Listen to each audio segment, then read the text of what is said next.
The waves were fierce that night, the storm roaring over the sea as the fisherman cast his net for one last catch. But instead of fish, his hands pulled in something unexpected. A woman, pale as the moon, her hair tangled with seaweed, her eyes shimmering like the ocean itself. She was beautiful, fragile, and barely breathing. He took her in, believing he had saved a lost soul. But he was wrong. She was not lost. She was not human. And his act of kindness would change his life forever. The storm had been relentless that night, the winds howling as if they carried secrets of the deep. The fisherman, Idris, had been out longer than usual, his net still empty despite his best efforts. The sea had always provided for him, yet tonight it seemed determined to send him home with nothing. Just as he was about to turn back, his net grew heavy, dragging against the waves. He tightened his grip, pulling it up with all his strength. But what surfaced was no ordinary catch. A woman. Her body was limp, tangled in seaweed, her hair flowing like ink against the dark water. Her skin glowed faintly under the moonlight, too pale, too smooth. Idris's breath caught. Was she even alive? Without hesitation, he lifted her into the boat, pressing his ear to her chest. A heartbeat. Faint but steady. His fingers brushed against her wrist. It was cold, unnaturally so, like the sea itself had refused to let go of her. He wrapped her in his cloak, shielding her from the wind as he rowed back to shore, his mind racing with questions. Who was she? Where had she come from? And how had she ended up in the water with no sign of a wrecked ship? By the time he reached his small wooden hut by the shore, the storm had eased into a gentle drizzle. He carried her inside, laying her near the fire. Droplets of seawater glistened on her skin, refusing to dry as if they still belonged to the ocean. She didn't stir. Idris hesitated before removing the seaweed tangled around her arms. The patterns beneath startled him, scales, faint and barely visible under the dim light. He blinked, telling himself it was a trick of the fire. Perhaps just the way her skin shimmered from the water. He sighed, rubbing a hand over his tired face. He had no answers, only the growing sense that he had pulled something from the sea that was never meant to leave it. Hours passed before she finally stirred. A sharp gasp tore from her lips, her body jerking upright. Her eyes, deep, endless, like the ocean itself, locked onto his. "You're safe," Idris said gently, offering her a small cup of water. She didn't take it. Instead, she looked around the room, her gaze flickering over the wooden walls, the flickering lantern, the rough fabric of the blankets draped over her. Then she spoke, her voice barely above a whisper. "Where am I?" "My home," Idris answered. "I found you in the sea." She shuddered at the word sea, pulling the cloak tighter around her. "What's your name?" he asked. Silence. A crease formed between her brows, as if the answer was just out of reach. Then, finally, she whispered, "Nalia." It felt like a name born from water itself, slipping effortlessly from her lips. Idris nodded. "Do you remember what happened?" Her fingers twitched, curling into the fabric of the cloak. "No. A lie." Idris could see it in the way her gaze shifted, the hesitation in her voice. She remembered something, just not something she was willing to share. He didn't press her. Instead, he gestured toward the fire. "You should rest. I'll bring you food in the morning."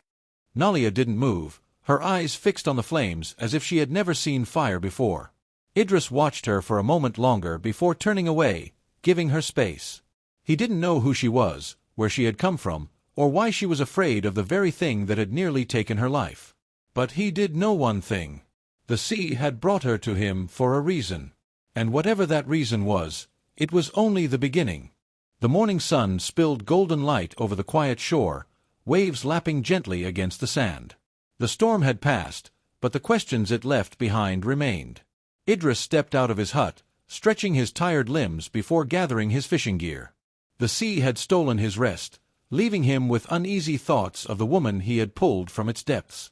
Inside, Nalia sat near the fire, staring at the flames with an expression he couldn't quite place: curiosity, fear, longing. Her damp hair fell in loose waves over her shoulders, her delicate fingers tracing patterns into the blanket wrapped around her. "You should eat," he said, setting a wooden bowl in front of her. She didn't move at first, just looked at the food, a simple meal of fish and warm bread. Then, with hesitation, she picked up a piece and took a slow bite. Idris watched as she chewed, her face unreadable. "Where were you before I found you?" She stilled, the question hanging heavy between them. "I don't know," she murmured, but Idris caught the flicker of something behind her eyes, something guarded. "You had to come from somewhere," he pressed. Her fingers tightened around the bread. "The water," she said simply. "I was in the water." There was truth in her words, but not the whole truth. "Did you fall from a ship?" he asked. She shook her head. "Were you running from someone?" Her lips parted slightly, but she said nothing. Idris sighed. He didn't want to push her, but every part of him knew there was something she wasn't telling him. "I won't force you to speak," he said finally, standing up. "But if you're in trouble, I should know." Nalia lifted her gaze to meet his. "Why?" He frowned. "Because I saved you." Her eyes softened, a shadow of something unreadable passing over her features. "No," she whispered. "You took me." Idris's breath caught. "Took you," he repeated. "I pulled you from the sea. You would have drowned." For a long moment, she was silent. Then she exhaled, looking down at her hands. "The sea does not drown what belongs to it." Her words sent a strange chill through him. "What do you mean?" he asked. She hesitated, then slowly rolled up the sleeve of the cloak he had given her. Idris felt his breath hitch. Her arm, pale and smooth, shimmered under the morning light, not with moisture, but with something else. Something unnatural. Scales. They were faint, barely noticeable unless the light hit them just right, blending into her skin like they were part of her. Idris took a step back, his heart hammering. "What are you?" Nalia met his gaze, sorrow flickering in her deep, ocean-like eyes. "Not human," she said softly. Silence settled between them, broken only by the distant call of seagulls. Idris had lived by the sea his whole life, heard the stories whispered by old sailors, the legends of creatures that lurked beneath the waves, the ones who walked on land but were never meant to stay. He had always dismissed them as myths. Until now. "You're—" His voice faltered. He didn't know how to say it, how to accept what was right in front of him. "I was never meant to leave the water," she admitted. "But now that I have, I don't know if I can go back." 100 questions stormed through his mind. Where had she come from? Why was she here? What would happen if she stayed? "You should have left me there," Nalia murmured. "Now they will come looking for me." His pulse quickened. "Who?" She looked toward the ocean, her expression distant. "The ones I belong to." The realization hit him like a crashing wave. She wasn't just different. She was being hunted. And by saving her, he might have made himself a target, too. The waves crashed against the shore, their rhythm steady but restless, as if the sea itself was watching, waiting. Idris stood near the doorway of his hut, staring at Nalia. The truth had settled between them like a heavy storm cloud. She was not human. She had never been meant to leave the water. And now, something, or someone, was coming for her. She sat by the fire, her hands resting on her lap, her gaze lost in the flames. The faint shimmer of scales on her arms had faded, blending into her skin again, but Idris could not forget what he had seen. "Tell me everything," he said at last. Nalia inhaled sharply, as if she had been bracing for this moment. "I was never meant to be found," she murmured. "You think you saved me, but in truth, I was escaping." His brows furrowed. "Escaping from what?" She lifted her gaze, her deep blue eyes glimmering like the ocean depths. "My kind do not belong to the land, but not all of us are content beneath the waves." The wind outside whistled through the cracks of the wooden walls, carrying the scent of salt and something else, something unfamiliar. Nalia continued, her voice almost a whisper. "I was promised to someone, a ruler of the deep, powerful and merciless. I did not choose him, yet he claimed me as his. The sea is vast, but for those who are bound, there is no freedom." Idris felt his stomach tighten. "You ran from a marriage. I ran from a prison." Her voice carried a sadness that unsettled him, a loneliness he recognized.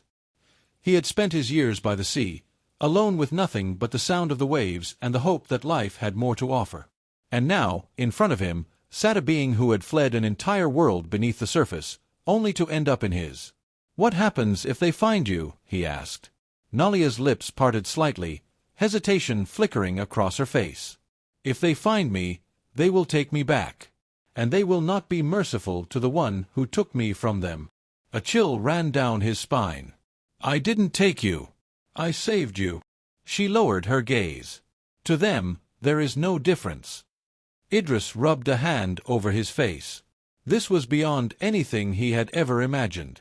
He had expected a simple life, one of quiet days on the water and peaceful nights by the fire. He had never expected a creature of the sea to fall into his arms, nor had he expected the consequences that followed. A sudden gust of wind rattled the windows, and Nalia stiffened. Her fingers gripped the blanket draped over her shoulders, her breath shallow. "They are close," she whispered. Idris moved toward the door, his instincts screaming at him to prepare for something unseen. The sky outside had darkened, though it was still midday. The waves that had been gentle in the morning had grown fierce, slamming against the shore with unnatural force. "Nalia," he said carefully, "how do I keep you safe?" She shook her head. "You don't. No one defies the ocean." The words sent a shiver through him. The air felt heavier, charged with something ancient and powerful. Idris had spent his life respecting the sea, but for the first time, he feared it. A distant sound echoed from the shore, low, haunting, like the call of something far beneath the waves. Nalia's eyes widened. "They're here." Idris grabbed his fishing knife, knowing it would do little against whatever was coming. The door rattled as the wind howled louder, and then, silence. The air stilled. The waves ceased their relentless assault. Then, a voice, deep and commanding, cut through the quiet. "Nalia!" It was not a shout, nor a plea. It was a summons. Her entire body tensed, her fingers digging into the blanket. "Stay inside," Idris said firmly, stepping toward the door. "No," she whispered. "You don't understand. They won't leave without me." Idris turned to her. "Then we make sure they don't take you." She looked at him, something unreadable in her expression. "Would you fight the sea itself for me?" Without hesitation, he answered, "I will do whatever it takes." Outside, the tide began to rise. The sea had come to reclaim what was theirs, and Idris was the only thing standing in its way. The silence that followed the summons was suffocating. The wind had stilled, the sea no longer roared, and yet the weight of something immense pressed against Idris's chest. He could feel it, an unseen force waiting just beyond the shore. Nalia stood frozen near the fire, her fingers clutching the edges of the blanket like it was the only thing anchoring her to this world. Her eyes shimmered with fear and something else, resignation. "They will not leave without me," she whispered. Idris tightened his grip on the knife in his hand. "Then they will have to fight me for you." A sad smile touched her lips. "You cannot fight the sea, Idris." His jaw clenched. "You're not a prisoner. You should have a choice." A deep, resonant voice filled the air, coming from everywhere and nowhere at once. "She made a choice when she fled." The door rattled, and the walls trembled. Idris could hear the water surging, though the tide had not yet reached his doorstep. "Come," the voice commanded, "or we will take what is ours." Nalia's breath hitched, her entire body trembling. She stepped forward, but Idris caught her wrist, his touch firm yet gentle. "There has to be another way," he said. She turned to him, her expression torn between longing and despair. "You don't understand. I do not belong here. I never did." "Then why did you run?" he challenged. Her lips parted, but she hesitated. Then, with a voice barely above a whisper, she said, "Because I wanted to know if freedom was real." Idris's heart ached at the words. "You are free," he insisted. "No one should own you, Nalia. Not the land. Not the sea." Her fingers curled over his hand. If only it were that simple. Outside, the waves crashed violently against the shore, a warning of what was to come. The air thickened, humming with energy. Idris knew they were running out of time. "You are bound to the water," he said slowly. "But what if you weren't?" Nalia looked at him sharply. "What do you mean?" "There must be a way," he urged. "A way for you to break free." Her expression darkened. If such a thing were possible, it would come with a cost. The deep voice spoke again, its tone colder this time. Enough. The door burst open. A rush of seawater surged inside, carrying with it figures that shimmered like liquid moonlight. Their eyes glowed an unnatural blue, their forms shifting between human and something else, something ancient. They did not walk, they glided, their presence radiating power. At their center stood a figure unlike the rest. Taller, draped in robes that moved like waves themselves, his gaze locked onto Nalia with possession and fury.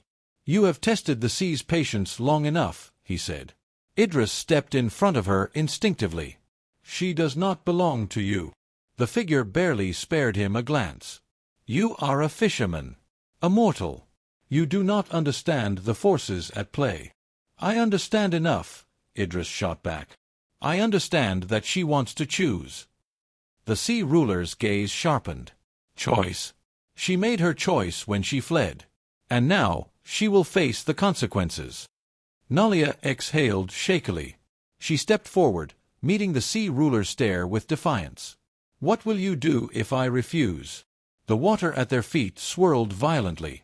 "Then I will ensure you never walk on land again." Idris grabbed her hand. "There has to be another way." Her fingers tightened around his, a silent plea passing between them. For the first time, the sea ruler's gaze shifted to their intertwined hands, his expression unreadable. "You have spent too much time among mortals," he muttered. "It has made you weak." "No," Nalia whispered. "It has made me strong." The waves roared louder, but she stood firm. "What do you ask of the sea?" the ruler demanded. She inhaled deeply, then said, "To release me." A low murmur swept through the other sea beings. The ruler's expression darkened. "You know what that would mean." "I do." Idris looked between them. "What does it mean?" The ruler's voice was laced with finality. "If the sea releases her, she will never return to it. She will become mortal." The weight of the words settled over them. Idris turned to her. "That's possible." Nalia's gaze remained locked on the sea ruler. "At a price." The ruler nodded. "A price she cannot escape." She swallowed hard. "What is it?" The sea ruler lifted his hand, and the water around them shifted, revealing something in its depths, something vast and dark, swirling with power. "You will sever your bond to the ocean. You will no longer hear its call, no longer feel its embrace. And should you ever touch the sea again, it will consume you." A hush fell over them. Nalia's breath was unsteady. She turned to Idris, searching his face for something, reassurance, certainty, hope. He met her gaze. "You don't have to do this." She shook her head. "I already made my choice the day I left." She turned back to the sea ruler. "I accept." A ripple passed through the water, and for a moment, everything was still. Then, the ruler lifted his hands, and a wave crashed over her, covering her entirely. Idris reached for her, but the water receded as quickly as it came.